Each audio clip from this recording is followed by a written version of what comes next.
This is KP from the Memphis 10. I write, I blog, I inspire.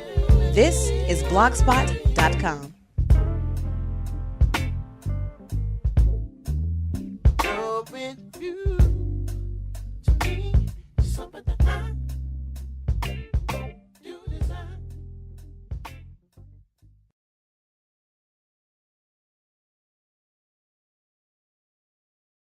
Hey everybody, we're here with Mr. Jonathan McDaniel. He is star of VH1's Hit the Floor. He was the starring actor in The Highs, which was directed by Robert Townsend. And then he's also a musical artist, and what I found out from Twitter lately, he is a female fan favorite. So all of the ladies love him. And we are so glad to have him today. How are you doing today, Mr. McDaniel? I'm feeling blessed. Thank you for having me. Oh, you're very welcome. Very welcome. Thank you for spending some time with me today. Of course. Thank you. So we're just going to go ahead and get into the interview. I see that you've been performing since you were a child. You've been very interactive. Do you feel like because you're from Long Beach and you're close to Hollywood, closer than someone who's a child star coming up in Alabama or Pennsylvania or something like that, do you feel like the fact that you came up in California gave you a better opportunity to be where you are today? No, not at all. Actually, it's quite the opposite. You find a lot of people who are actually from California who have, the Hollywood in their backyard don't tend to be as driven as somebody who comes from Alabama or from New York or, across the country. I think a lot of people who don't really have this around them, they fantasize about it a lot more because they don't see it on the daily. They dream about it more. They want it more. And so you tend to find a lot of more driven individuals who want to make it. So I would say to anyone that's, coming from anywhere, trying to make it in Hollywood or trying to make it in New York, don't feel at all that you're at a disadvantage, just because you're not from California. I mean, me personally, it was definitely a blessing for me to be so close because I didn't have to, travel as far to be able to, connect with these meetings or go to these auditions or be in front of the right person. But at the end of the day, it still didn't happen overnight too, just because I was, 40 miles away versus, 4,000 miles. You know what I mean? So at the end of the day, it's really just all about the individual. If you live down the street from Hollywood, you still have to take that leap of faith to try to make it in the industry, and vice versa. If you live in, across the country, you still got to take that leap of faith to move out to a place like this to try to get known. So, I take it as it comes. I was very blessed to be so close and to be, driven enough to be able to take that leap. And, it worked out for me. It took a very long time for me to be able to get my first breaks. But at the end of the day, I'm very proud and very happy, where I am and where I'm going. Right. And you make a very strong point. Like Lupita Nyong'o said at the Oscars, no matter where you're from, your dreams are valid. And I think, I think a lot of times we lose that. With me, I'm from Memphis, and right now I live in Texas, and that's all I've ever seen. People who are in the South who want to make it, they just feel like, oh, I have to go to LA.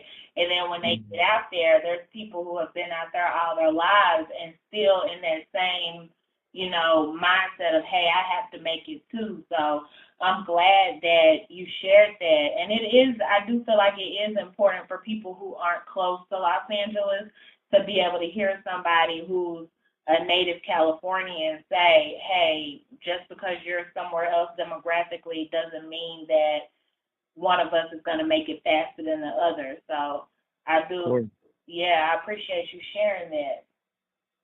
Definitely. Yeah, for me, I first saw you in Nora's hair salon. I'm a huge fan of Jennifer Lewis, and I saw that, and I was like, I didn't really, you were in there, but it's like I was just like, okay, this is just some cute guy that they put in here. But then when I saw In the Hive, I'm like, whoa, this boy can act. Like, what in the world? Why has nobody put him in more stuff? So I see you have a very, very, very seasoned resume from television, guest appearances as well as recurring roles on TV. How is Hit the Floor different from the scripted television that you've done in the past? Oh man, it's been I mean, first of all, it's been a huge blessing because it was my first season regular role, and anyone that's an actor knows how hard it is to be able to get a season regular role on a TV show. It's very hard, and there's only a select few that are able to get jobs like that, and so I feel tremendously blessed to be able to have this job, and it's been different just as far as like, being able to do a different character. I mean, before, I was doing a lot of just boy next door, boyfriend type stuff, but this one has a lot more layers to it.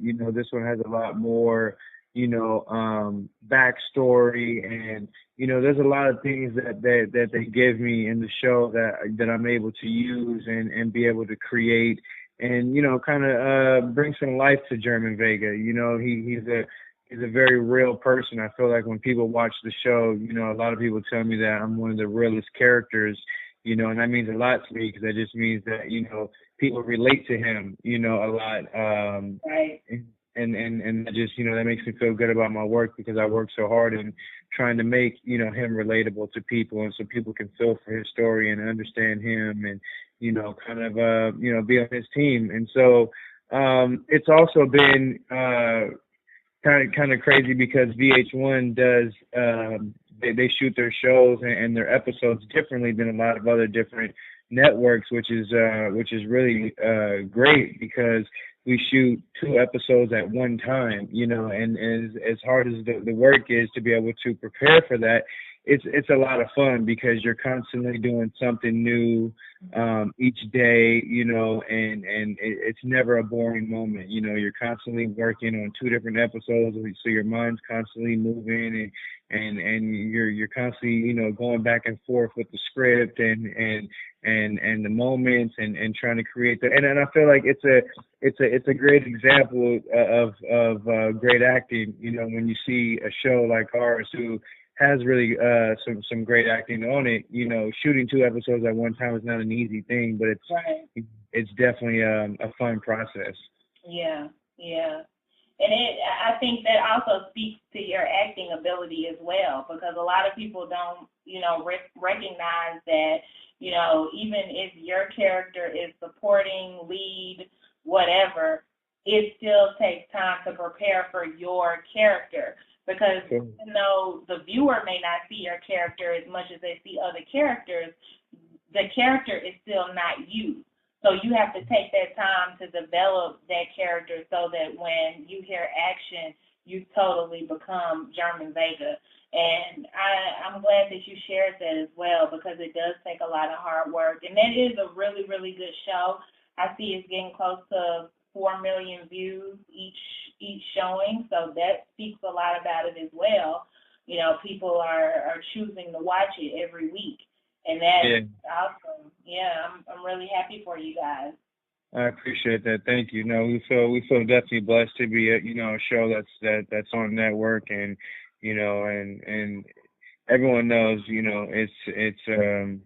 it's a big blessing to be a working actor, and as an actor, that's all you want to do is be on set. You love what you do, you enjoy it, and there's nothing better, so.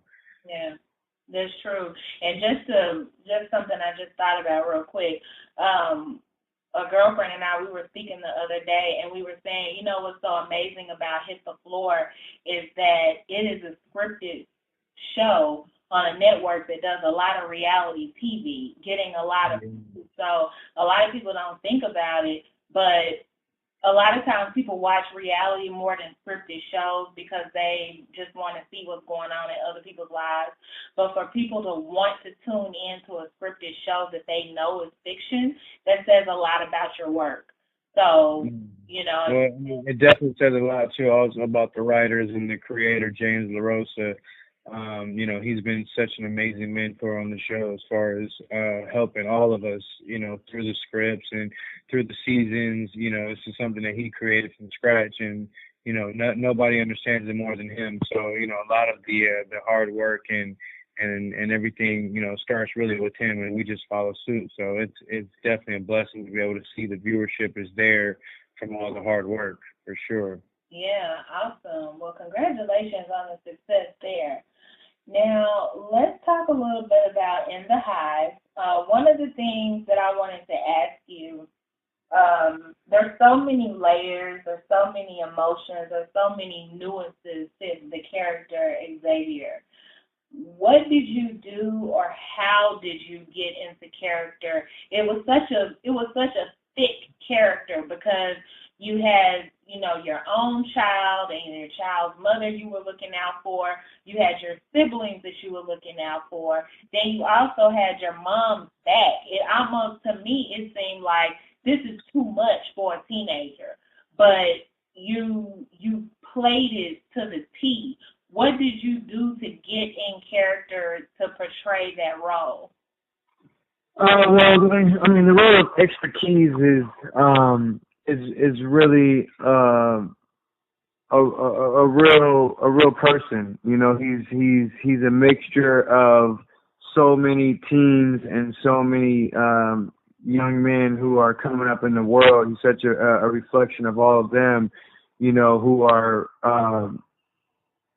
stuck, in these poverty-stricken areas and, these cities and states where they just really don't really have an outlet. They don't really have anything to look forward to. And the movie was based off of true events. There's a school that was really called The Hive that is in North Carolina that got started by Vivian Saunders, a wonderful woman.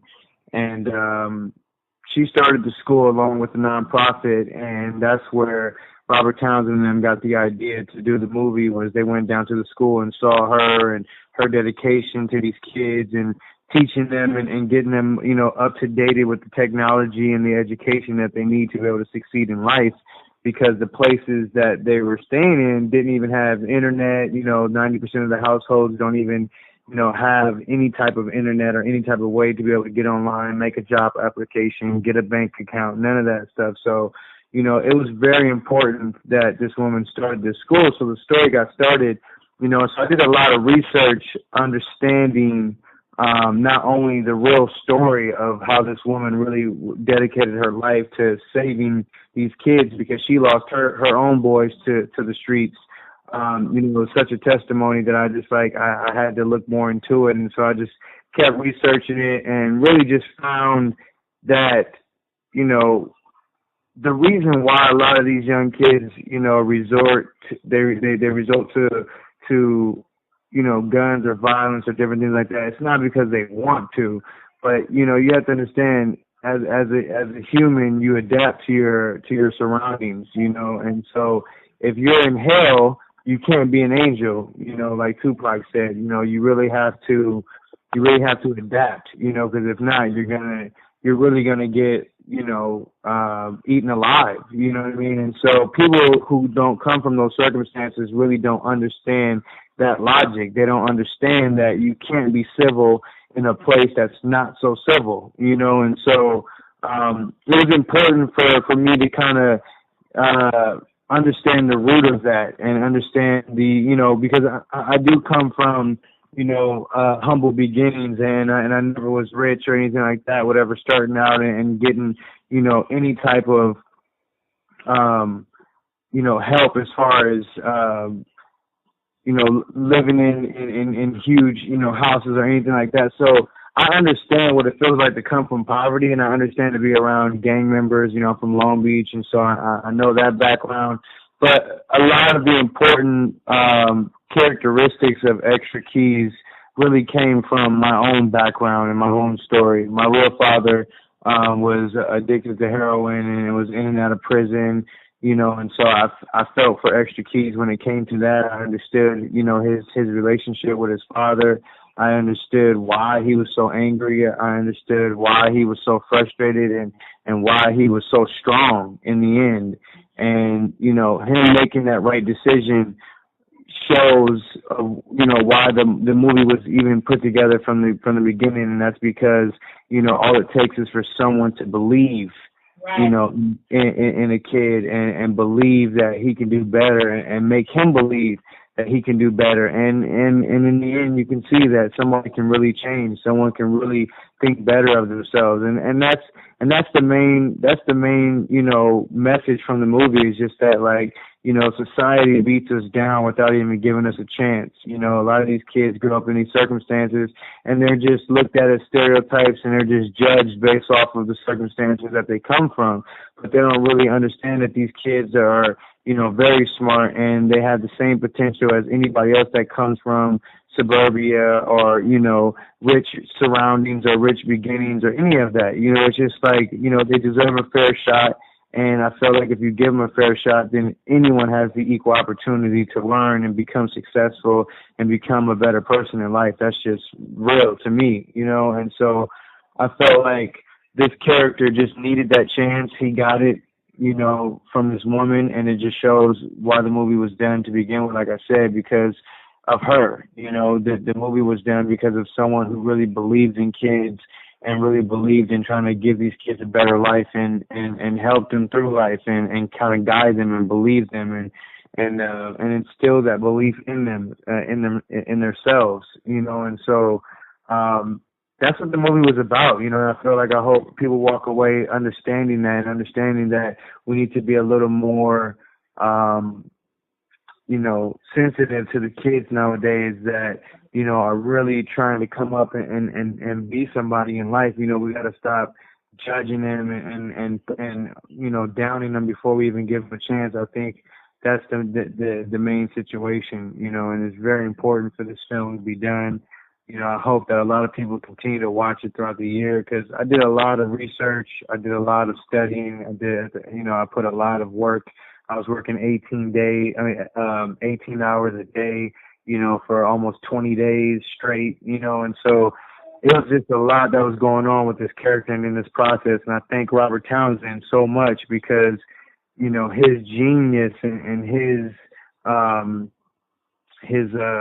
experience, you know, is just it's so important, and it taught me so much by being around him and having him guide me through this role and guide me through this part, and giving me the belief and the strength that I could do it, you know. And I thank God for the role, because it really was a great role for me to be able to showcase a lot of my talent that a lot of people didn't know I had.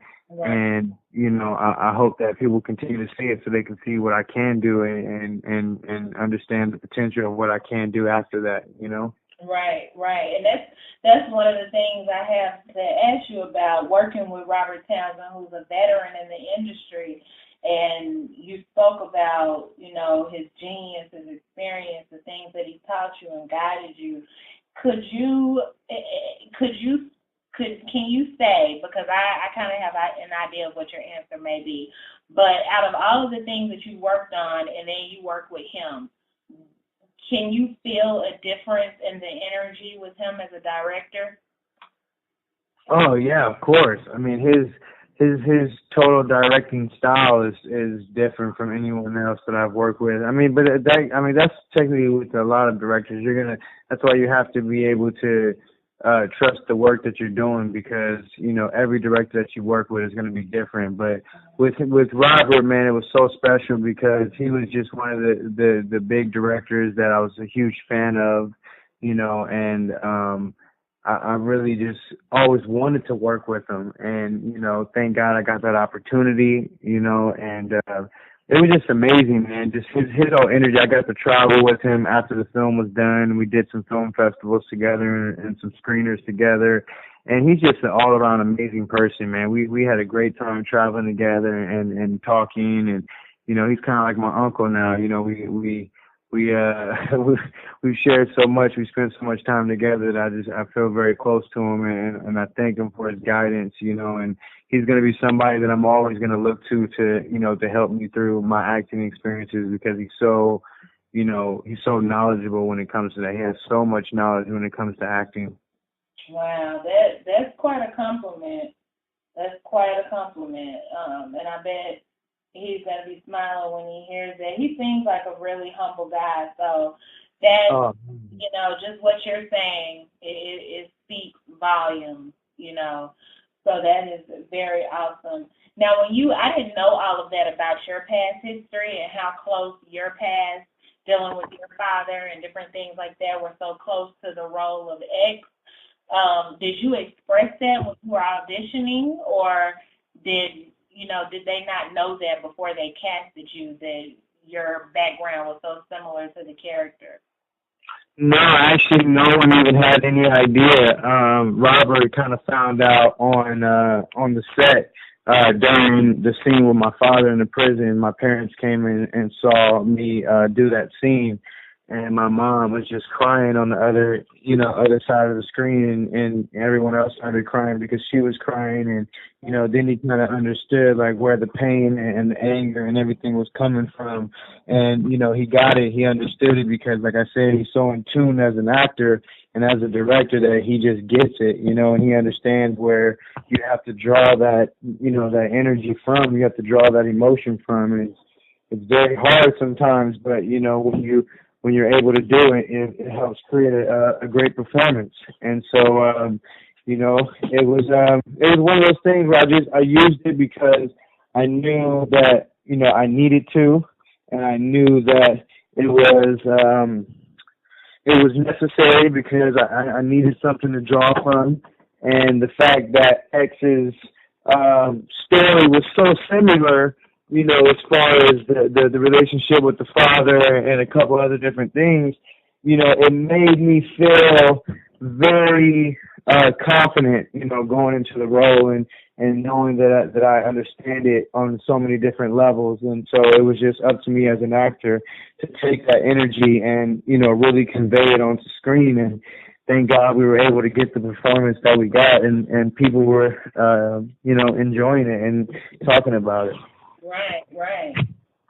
Very true. Now, I know that you grew up, watching Vivica Fox and being a fan of her, and she's just a radiant beauty, and she has amazing I feel playing her son, and something like in the movie, I felt like you were a father to her, even though you were her son. But tell me about that. Well, it's once again, there's another layer, where Vivica's character really is a reflection of somebody that's really close to me in my real life, and I understand her, and I know who that person is, I know who that character is, and so it really, was able to help me just kind of like understand it from a different level and approach it a different way. And so, when I broke down the character and I understood the relationship between Billy and Extra, it made me sympathetic, but not sympathetic enough to where, I can make her feel that, it's okay or it's acceptable for her to do the things that she's doing, because I don't approve of it, especially as her son, and as somebody who's basically stepping up as the man of the house. I know that she's supposed to be doing better, and I know that she would be doing better, but she chooses not to, just because, she's still caught up in her own selfish ways. And, it's just, it was very important for me to be able to understand that relationship more than anything, because that's a special relationship when you have a mother and a child, and he's the firstborn, and he or she has been there since the beginning, and the mom basically had the kid way too young, and she wasn't ready to settle down, and then of course she meets up with another guy, so she has more kids, and now those are my stepbrothers. So it's like him being there, as the firstborn, there's just something special that's shown, because he's been through so much with his mom, and he's been through so much. He's so close to her, with understanding her problems and understanding her journey of how far she's come to be where she's at now. And, you know, he saw that she's just been taken down by her own personal selfishness, you know, and she never really was ready to have kids. And, you know, now that she's a grandmother, she can't even really accept that. I mean, she accepts it because that's just the truth, but she doesn't really accept it because she doesn't play the grandma role. Right, right. Yeah, she barely accepted the mother role. So. Yeah, exactly. She acknowledges it, just like she acknowledges that she's the mom because she's in the household, and she just knows, like, oh yeah, well, that's just who I am because I spit these kids out. But at the end of the day, you know, she's not playing the mother role. That's why the daughter had something to say about her not wanting to be like her, because she didn't want someone who was going to be her best friend. She wanted someone that was going to be her mom. Exactly. So what about with Michael Clark Duncan? I know that, I don't know if he passed right after y'all made it or when exactly, you know, he passed away, but what about, did you get a chance not only to spend time with him discussing your characters, but to also spend time with him just man to man off set? Yeah, I got to talk with Michael a couple different times while we were filming, you know, while we were off, and you know, he's a very special individual. I don't really want to comment too much, you know, about him just out of respect, but for the most part, you know, he's a very special person. You know, he shared a lot of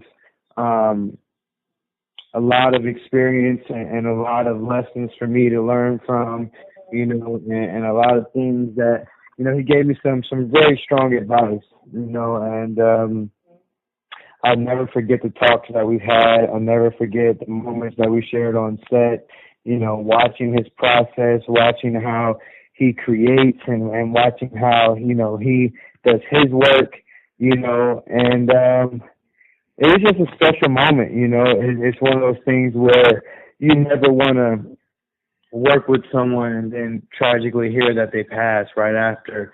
You know, that's just something you never want to know. But I will say that I'm very, very glad, you know, just from my opinion, that In the Hive was one of the films that he did before he passed, because it was a very important film to him, and I knew that personally because, you know, I've heard him say it, and I knew how much he took this role, you know, because of the role and because of the script and because of the content and the message. He didn't take it for the paycheck, because obviously it wasn't a huge budget movie, and everyone knows Michael Clark Duncan is a huge star, you know.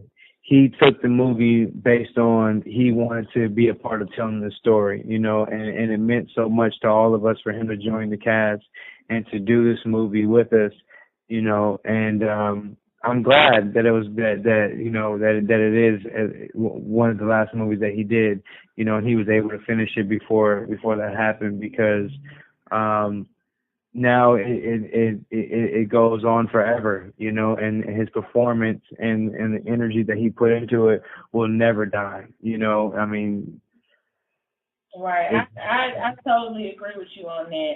Just knowing that, you know, that is the lasting memory of the last film we have from him, that speaks magnitude by itself. So no, it was definitely a great performance by him, man. It's one of my favorite performances by him, you know, and I feel like he's such a great actor. He's gone way too soon. You know, I really wish he was still here so I could be able to talk to him and gain more knowledge from him, because he's just a very special person, man. Well, that's good.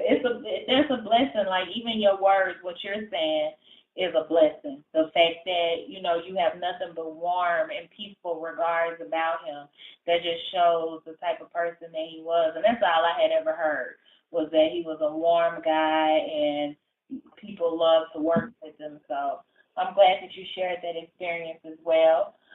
I just have 2 questions I want to ask you, 2 last questions, just a little game.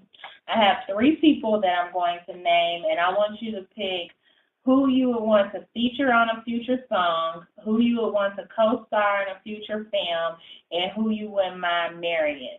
And the 3 people we have to choose from are Rihanna, Solange, and Miley Cyrus. Oh, wow. Wow. I really have to answer that, huh? Yes, somebody you would want to feature on a song, co-star in a film, and somebody you would want to marry. And we got Rihanna, Solange, and Miley Cyrus. Wow.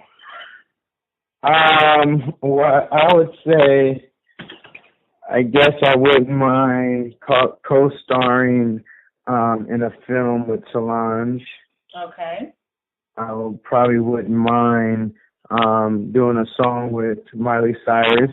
Okay. And I guess whoever's left, Rihanna, I wouldn't mind, I guess, marrying her. Okay, okay. And I got one more. This is for the fellas.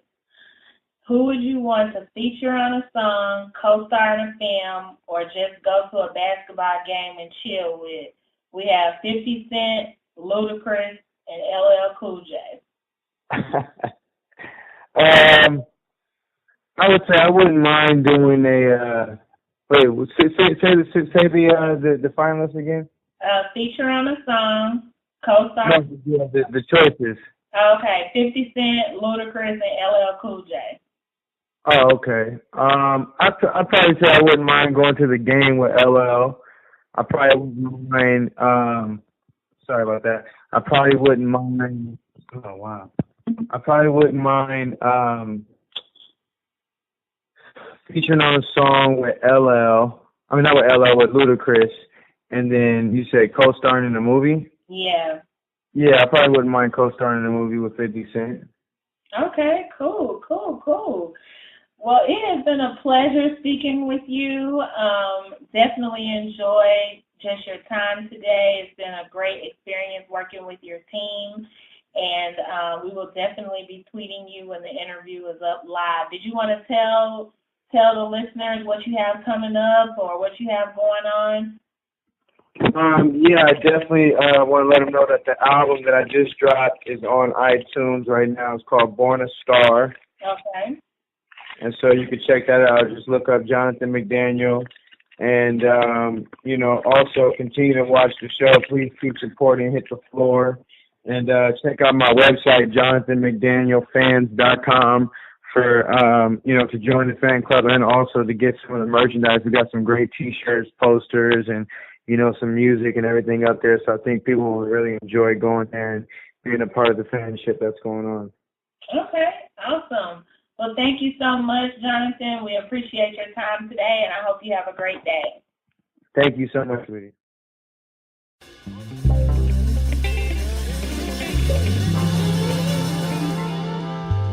This is KP from the Memphis 10. I write, I blog, I inspire. This is blogspot.com.